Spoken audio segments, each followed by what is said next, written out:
Así que no sentía nada, ni placer ni dolor. Yo diría que conseguía un 95% de dolor frente a un 5% de placer.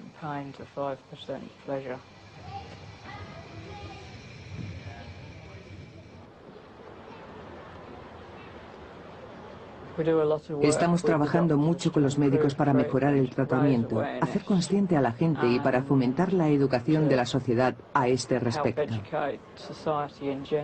Hemos colaborado con el Ministerio de Sanidad y hemos escrito a la Comisión de Derechos Humanos para denunciar lo que nosotros consideramos que es una violación de los derechos humanos.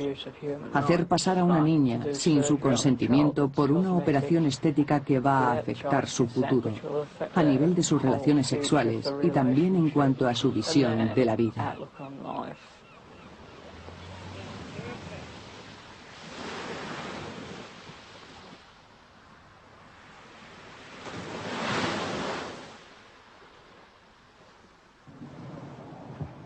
Aproximadamente 1 de cada 2000 nacimientos, lo cual es muy poco, se considera que tiene anomalía genital.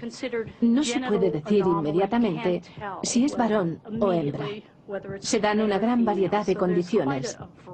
El pene y el clítoris se forman a partir de la misma protuberancia del feto durante el desarrollo.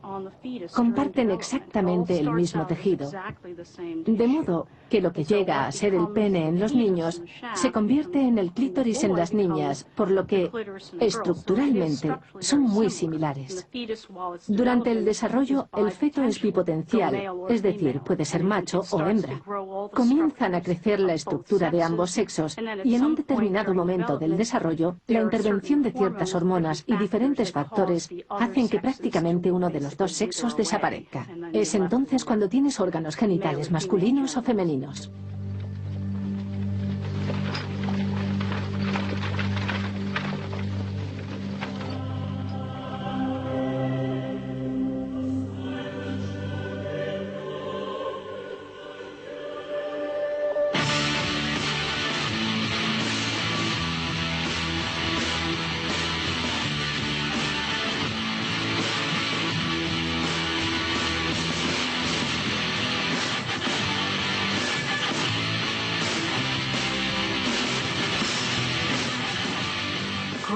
Las niñas poseen una fuerte pulsión sexual que estalla en todas direcciones y desean hacer cosas, pero posiblemente se repriman por una serie de motivos. Pero ellas tienen una fuerte pulsión sexual que suele limitarse a las relaciones con su novio. Aún así, muchas veces no llegan a conocerse. Si se salen de la norma, piensan, debe pasarme algo raro, soy una puta.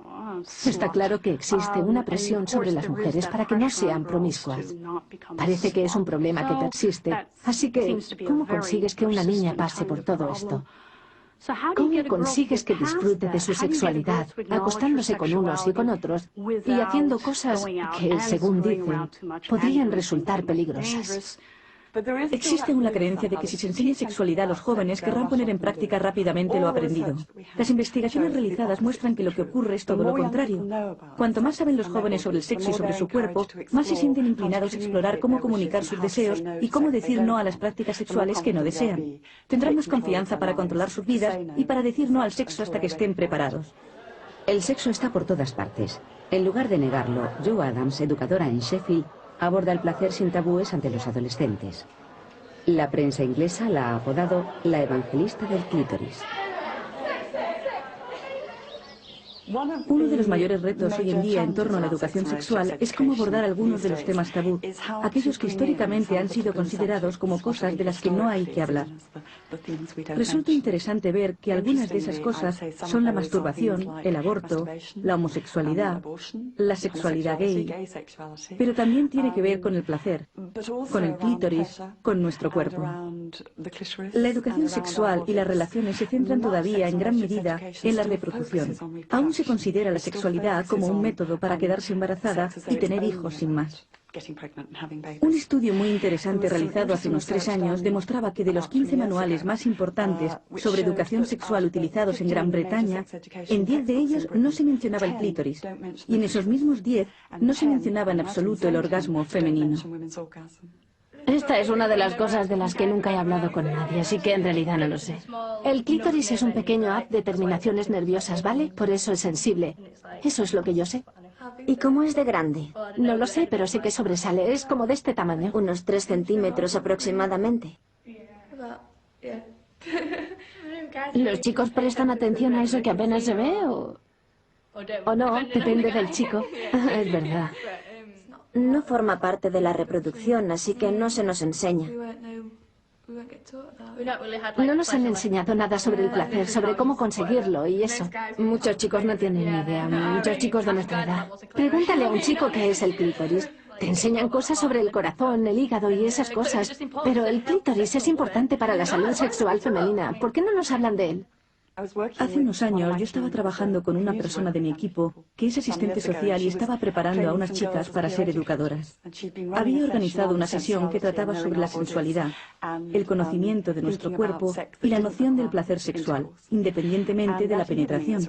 Una tarde, era un curso a nivel internado, oyó a una de las chicas hablar por teléfono con su novio y le decía: Ian, Tracy dice que tengo clítoris y dice que tú tienes que frotármelo. Y Tracy pensó, creo que yo no lo he dicho exactamente así. Pero se sintió bastante animada al ver que lo que las chicas estaban recibiendo era el mensaje de que ellas tenían zonas de su cuerpo que proporcionaban placer y que sus novios tenían que prestar atención a esas zonas en lugar de incitarlas constantemente a realizar la penetración, lo cual posiblemente no iba a ser tan placentero y evidentemente no iba a ser tan seguro.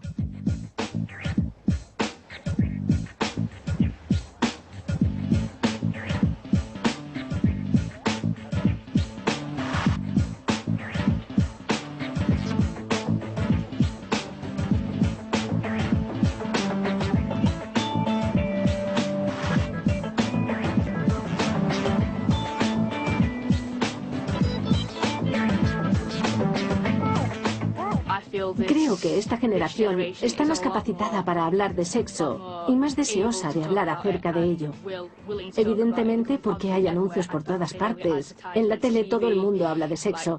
Es lo que se comenta en la calle. ¿Ya has hecho el amor? Si no se hablara acerca del sexo, se darían más embarazos entre adolescentes y eso es algo que no se desea. A veces las personas se sienten presionadas por su pareja. Estamos juntos y quiero tener sexo contigo, así que vas a tener que concedérmelo. Obviamente es una presión y resulta incómoda. Hace que te sientas obligada. Tengo que hacerlo porque todo el mundo lo hace. O tengo que hacerlo porque él o ella lo dicen. La primera vez que practiqué el sexo se lo dije a mi madre y ella me preguntó, ¿usaste preservativo? Y yo le dije, por supuesto. Y ella me preguntó, ¿has disfrutado? Claro que sí.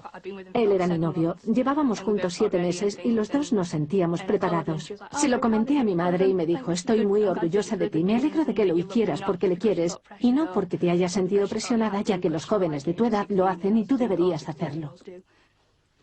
Toma, mamá. Gracias. Hoy hemos tenido clase de ES. ¿Ah, sí? Sí. ¿Y eso qué es? Son los primeros conocimientos sobre el sexo. Ha sido divertido.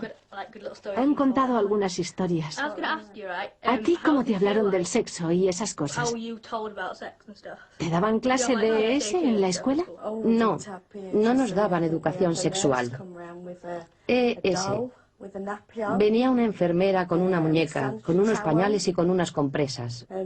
Y eso era todo. No nos hablaron demasiado. ¿Y cómo aprendiste cosas sobre el sexo? En aquella época no se enseñaba, no se hacía. Se pasaba de puntillas sobre el tema. ¿Tu madre te habló de ello? Un poquito, pero no creas que demasiado. ¿No te dijo que tenía que ver con el placer?